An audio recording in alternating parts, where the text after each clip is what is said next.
So it's really big. The cost of this is $9 each.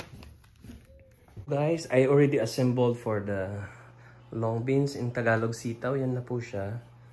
Yeah, I bought this one in Temu. This is worth around $80. So, yan po siya guys. See? Ready na siya. I'm just waiting for the germination of my seeds. So, after this, so I bought this moringa seeds. And this is for another vegetable. I don't know what vegetable I'm gonna put. So this is the worm casting, the best seller. So we're gonna open it. Yun na siya.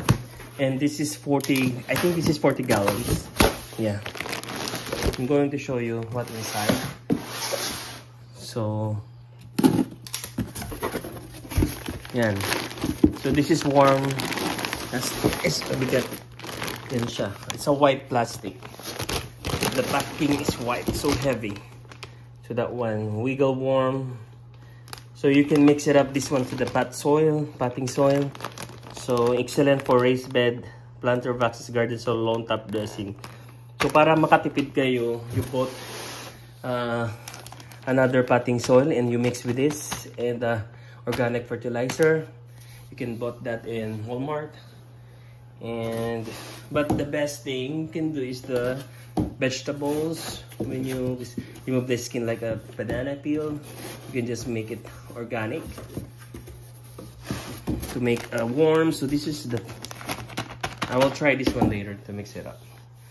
So thank you guys. So this is my goal for 2025 plantito. So that's the, see? Did you see that? It's beautiful, right? It's ready. I still need to buy one more pair for my watermelon. So this is for long bean sitaw. Seedlings here. See the sitaw start to germinate. See? And this one is okra. Yeah. And this one sili labuyo, and this one ampalaya, bitter melon, and this one is my favorite, saluyot. This blue boat saluyot, and this is eggplant, and the moringa seed is coming. That's before, okay? So that's, see, I'm going to take picture guys, and I'm going to compare before and after, okay? So I planted the seed this day on March 4. So that's all for now. And this is my potting mix. That one, and I already put mix with the fertilizer here, the organic fertilizer.